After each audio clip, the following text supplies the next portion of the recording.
Hey, I had a quick, well, a couple questions. Did you make any decisions about the things I told you last week on that complaint? By making decisions Yeah. as far as what? Or thoughts, or about anything that I wrote on that complaint? I documented it. But to what you think is true, what you believe is true in this circumstance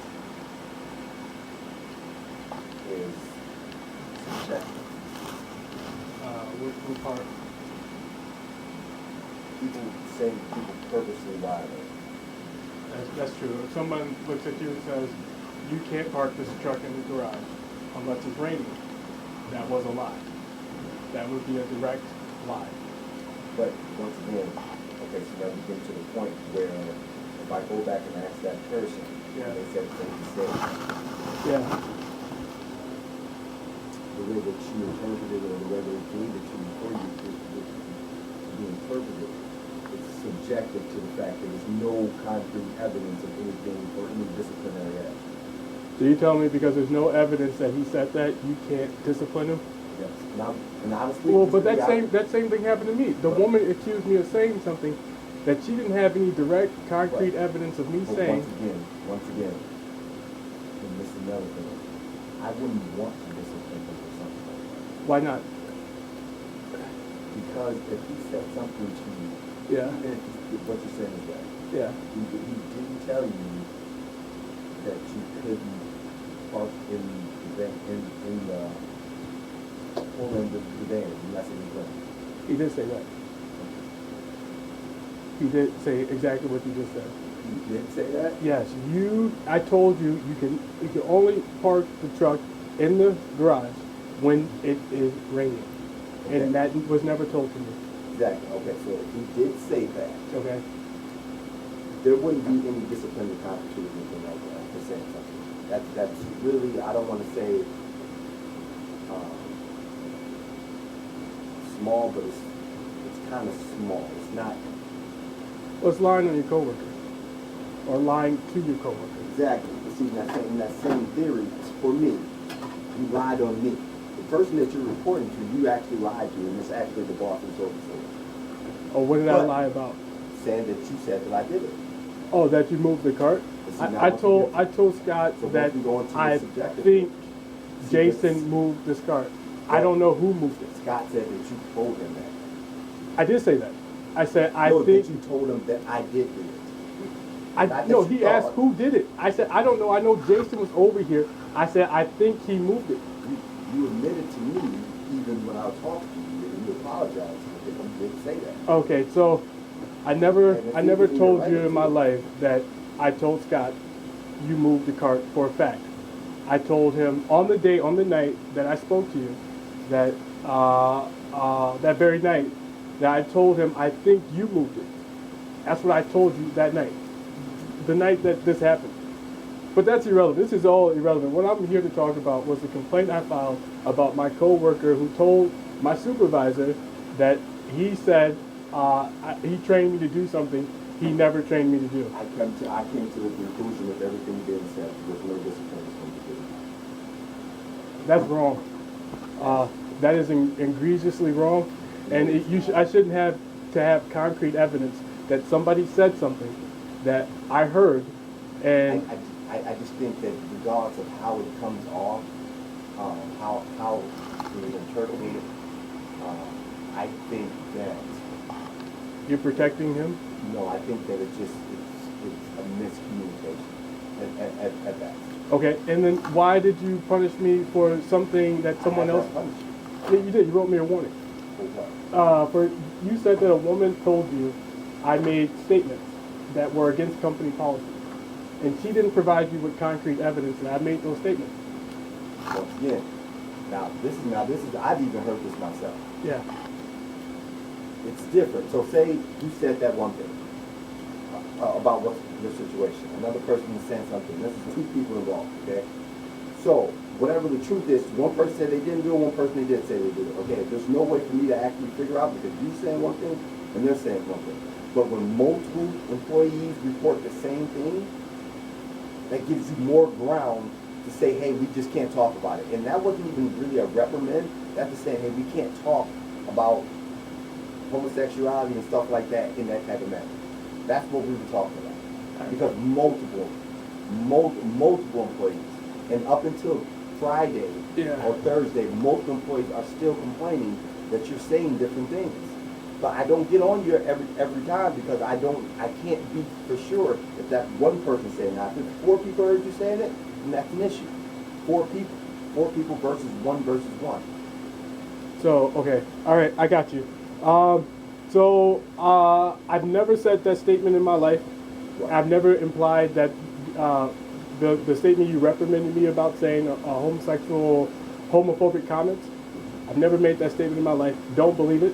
I'm totally against that idea. And I've never in my life said that. And I documented that, but what I documented to you. So those 4 people who told you I made an inference at any point that I've been in this place, working for you, that gay people shouldn't have children, they were lying to you. And they changed whatever it is that I said to fit whatever it is they wanted you to hear. So that is a lie. Well, you admitted that you were saying something in relative to your past. And I don't need to get into it of what you were talking about, things that you've been, this is what you said that you said. And yes. All I told you is that we can't talk about that type of stuff. Okay. That's it. But what 4 people said. didn't hear me say that. And that woman just found some people to come in here and say that I said. But when I go back to the time clock and see right what you were doing, and the people that were buying you, it's the same people that when I looked at it, I think it was just me and her next to the time clock. It was not. I'm positive. It was Friday. You said it was Friday you afternoon. Positive before that you said that you didn't move the cart on Friday. You were positive. I did move it. I But did. You said you did it. So by the time I pulled in, back in, You said that you thought that I did. he asked me, But did you somebody were the one that move moved it. Yeah, but when I backed into the truck, into the garage, I looked behind me and I believe for myself that somebody moved the cart again. I believe somebody moved the cart because I usually move carts out of my way. So when I bag in and I see a cart behind me, that's not normal. So because I usually go inside and move all the carts out of the way. So I'm thinking to myself, who the heck moved the cart back or another cart in my way? This is like all semantics. Like you're complaining about, well, not complaining. You're reporting something that you either unknowingly, purposely said about someone moving a cart. You said that I possibly, quote unquote, you said I possibly could have done it. Yes. You really told me sitting in that chair last week Yes. that you did not move it. I turned, you come over here and fix the camera, and you were the only person that touched it. Okay, you're absolutely right. I told someone else that I thought you moved the cart again after I moved it. That's what I told him.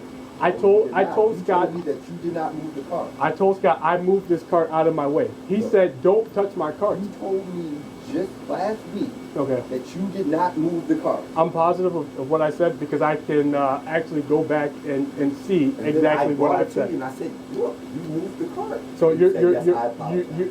you're making a very the truth is I know exactly what I said on each of those days, word for word.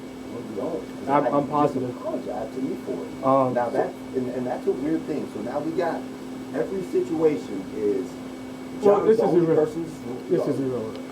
You're the only person that's right. Everyone else is wrong. No, that's not true. I don't believe that. Like, once again, in this situation, I heard you clearly. I literally said, I'm looking at it right on the camera. You said, can I see it? And then you came around and saw that you moved the cart and said, oh, yes. I apologize. Yes, but that is irrelevant to what we're talking about. The complaint I made is what I'm here to talk about. And the most relevant part of that complaint is that 2 people, a supervisor and the person who trained me, said that I was not allowed to do something I've been doing but since I've I've already gotten here. rectified, and I've already talked to them and told them that you can. And you are telling me I am lying about that because About I what? made a mistake about something else that happened. That doesn't change. I'm telling you that it's not that big of a deal. I've already talked to them about that it. is and wrong. That's mean. That is disrespectful and it is insulting. John, this is first and foremost. This is so minuscule to what we need to do.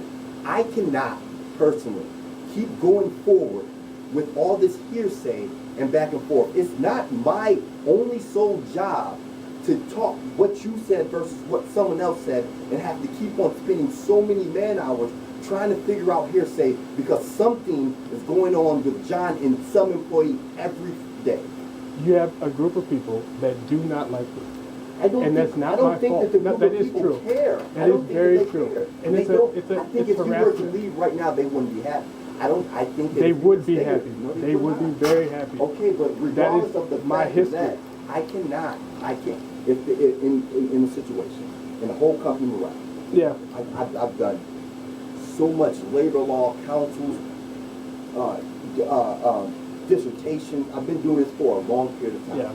Regardless of the fact of what John is, one person comes into a work environment of a lot of people, Yeah. and that one person is disrupting the whole morale of the facility. How is that I possible? can't let go everyone else because John is.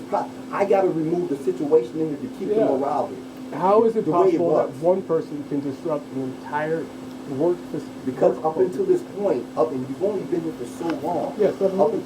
up until this point, you've gotten to tips with almost what? Let's say 60% of the staff. Let's just say that. Okay. So I'm like, well, so at some point in time, John, this is the. It would mean that 60% of the people do not like this individual's personality, character, demeanor, whoever he is, wouldn't matter. 60% of those people do not like whoever he is. Not what he does here, not how he acts, not how he looks, but what he is. Okay, so this. Okay, let me just ask you. This is a real question. Yeah. For me, my personal situation. If I were to be put into a situation, into an environment of people, okay, and once I've been put into this environment, okay, and I'm finding out that all of these people don't like me. This is what you said. Yes. Then at some point in time, for me, I would feel like I would have to remove myself from that. I do. I feel that way. So for the last 2 or 3 weeks or so, I've been looking for more work. I've been filling out applications. I've been trying to go to interviews, but it's difficult because my car is in the mechanic shop. So I have to wait to go to these interviews. But I've been calling, doing voice interviews, doing everything I can to continue to find a good place where people aren't upset about my history, my personality, my character. They are. I'm not going to ignore that. They do. I'm in the community. I'm well known, very publicized person. It's community gossip, the childhood history. I've lived in Madison for over 20 years. People know who I am. No one even knows about you. Yes, they do. They make jokes about sex offense comments, or this dude has everybody thinks he's gay comments. The 60% of the people that you were mentioning. So they're making jokes that you are gay. Yes, absolutely. So it's like this is off topic. I want to go back to what you just said. So how do they know that that's your history? How would anyone know that? Community gossip. People in town talk about other people. So it doesn't just stop in the community. I think that you have oversight of who you are. I think that the self-awareness, because I just think a lot of people are moving in their day and they don't care what John is doing. If I didn't know you before I got here and I seen you somewhere like playing golf or something like that, somebody might tell me, that's Jason, he works at UMS, and this is things about Jason, right? The same thing happens to John. John goes outside, people say, who is that? Who is that guy volunteering? And they say, oh, that's John, he works at UMS. Oh, do you know who he is? He grew up here. I know John. I've been here for 20 years. So I grew up with John. One person that you know knows of you, who knows people in here. Possibly. It's possible. This town is small. It's everybody knows everybody. Eventually, if you're here long enough, people will learn who you are and learn your history. Honestly, John, it's irrelevant. I don't think people care. And I don't think that you're the only human in the world has a history of what any Yeah, I agree. So it's like, I don't know why you're kind of almost coming off absorbed, like in, like, I don't want to say self-absorbed, but it's more than just you, John. No, Life I agree. is more than just about John. I agree, and I think put that myself out there. It's insulting to me that you think that I even care at all about like John's past or anyone in here when they have their own life, their own situation. But it's like, to them, it's a small portion of their life.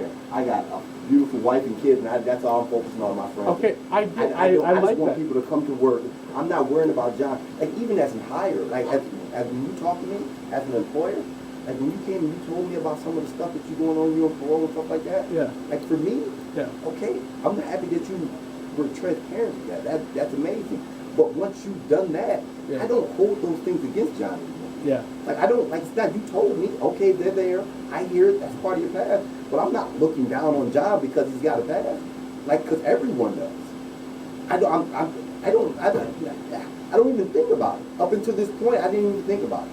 Okay. So that's what I'm saying. I don't think that most people are just thinking about John's past or so consumed with John's past or anything like that because they have their own that they have to deal with. Okay. Okay. Yeah. No. I agree. I agree with everything you just said. I'm happy you have a family. I'm proud. That's impressive. I don't have those same things because I'm dealing with issues in the community that that are scary to myself and other people around me. So I don't have the same privilege to have that lifestyle that you have.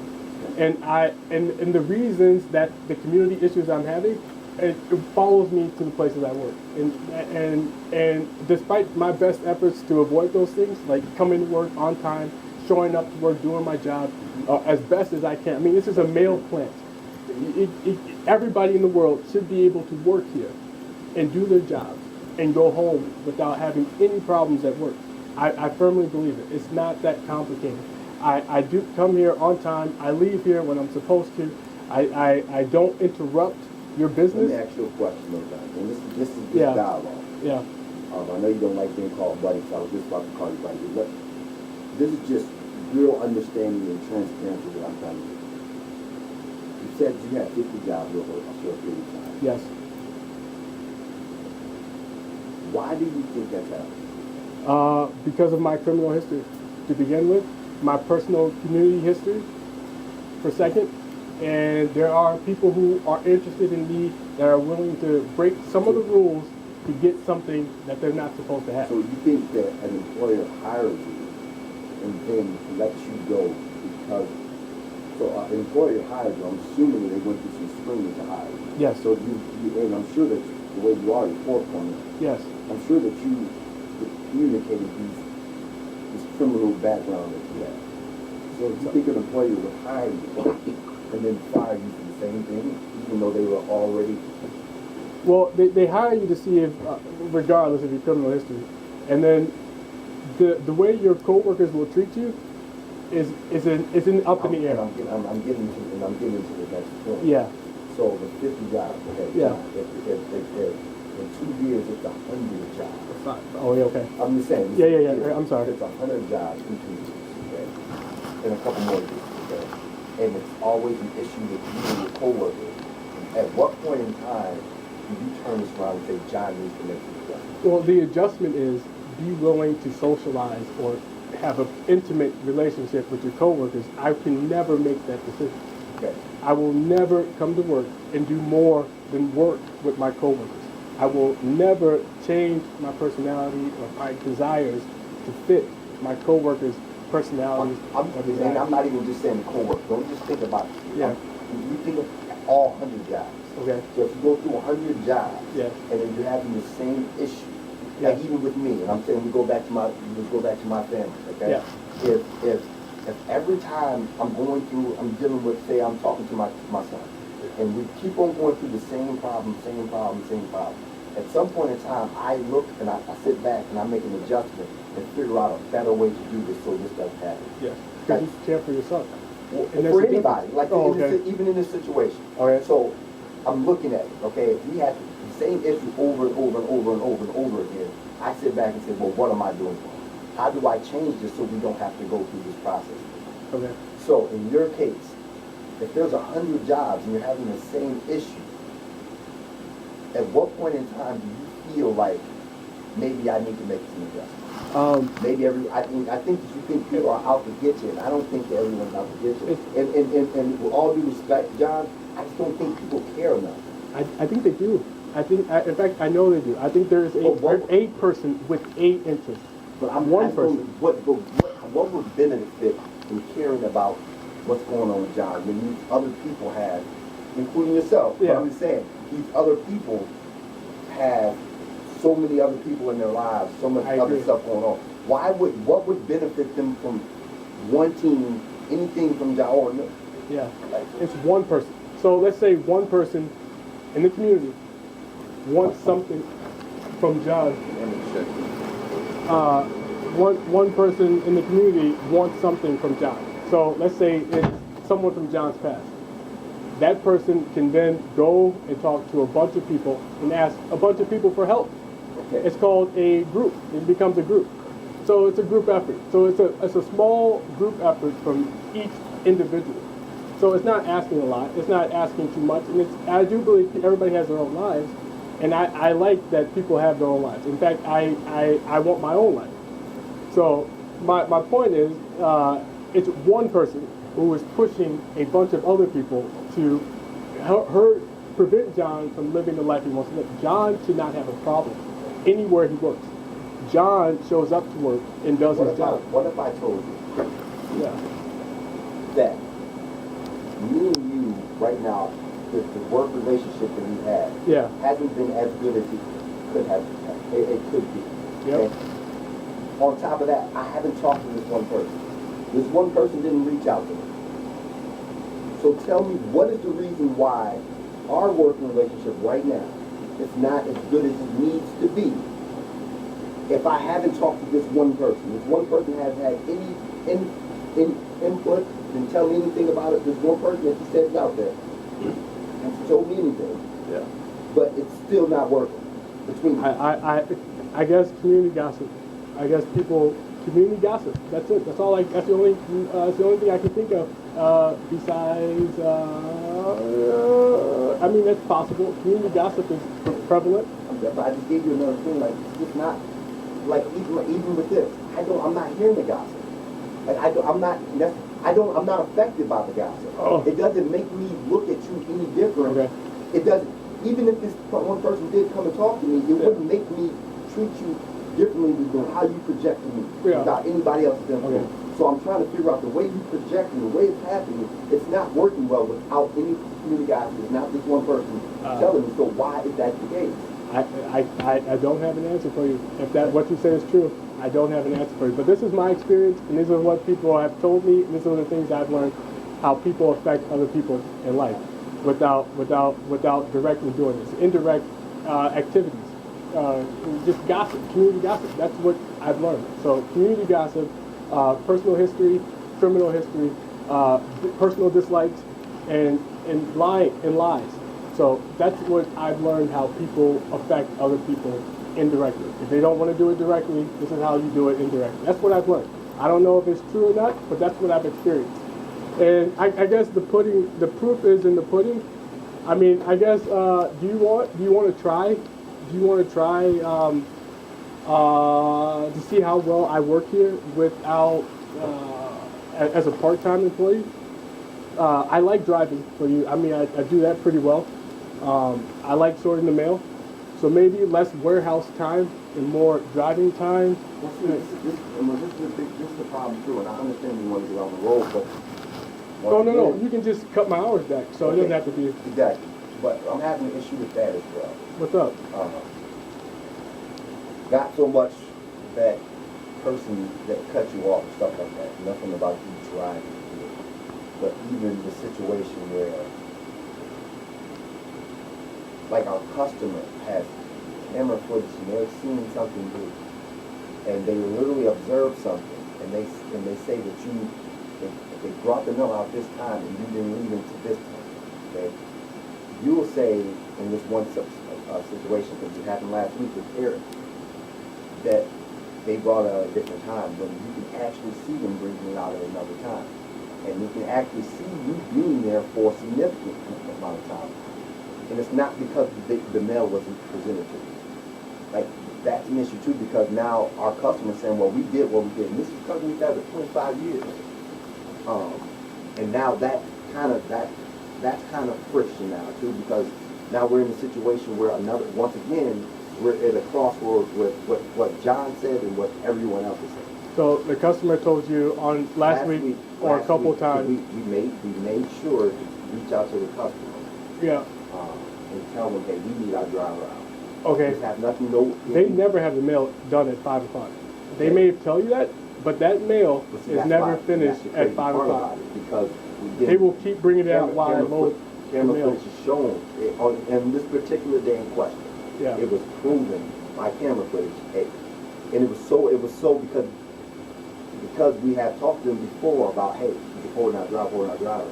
They were really key on making sure that the mail on this particular day, almost as if, look, it's here, we did it, we did our part, we told you exactly, and that's what happened.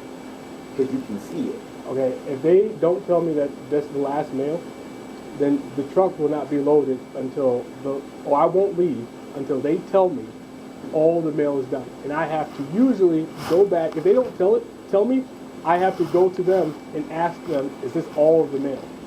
And then when they say yes, that's it, I leave. But I don't leave until somebody says all the mail has been given to me. So if you can't hear the audio, but if they don't say that, then I do not leave that facility. So the mail is usually left or some mail is there when I get there, and over the next 10 minutes, they usually keep delivering mail. Or they tell me when I get there, or no, they don't do that.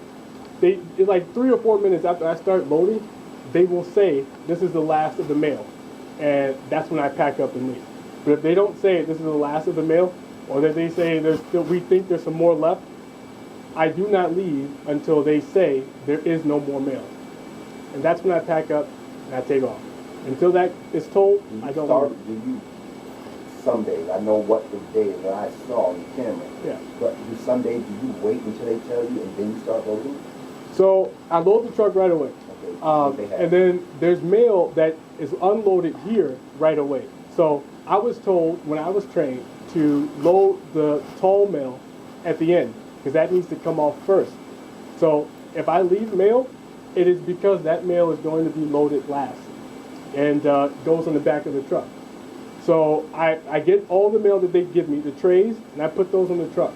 And then I wait for the tall mail that's usually there first, but goes on last before it gets loaded onto the truck. So then so if you've watch the camera and you see some mail just sitting there, that mail gets loaded last every day. Okay, and that's because that's what you're saying. Yes. I don't want you to do that. It usually takes me 2 minutes to load it. Yeah, I don't want you to do that anymore because tall mail doesn't need to come off first. In fact, tall mail gets ran last, so it really can come off last. Honestly, if it was an issue of time, or when you get the mail back here and get unloaded. So yeah, going forward, just put all the mail in the truck as you do. Okay. And I understand what you're saying. I'm not saying that you weren't told that or anything, but just going forward, it just doesn't make any sense to have the tall mail. It really doesn't. Okay. Yeah. But yeah, I don't know if the employment at all is going to work. Okay. And that's why even with the part-time. Yeah, I mean, I was thinking because there's little to no interactions with your coworkers, and I affirm, and if John is the issue, there should be proven that John is the issue because there's no other. He can't cause a problem for your company unless he, you know what I mean? Who can complain? John would have to cause a problem. Because there's women in contact. Right. But once again, so if we make that assessment, and I know that you're doing this in a proactive stance to try to be more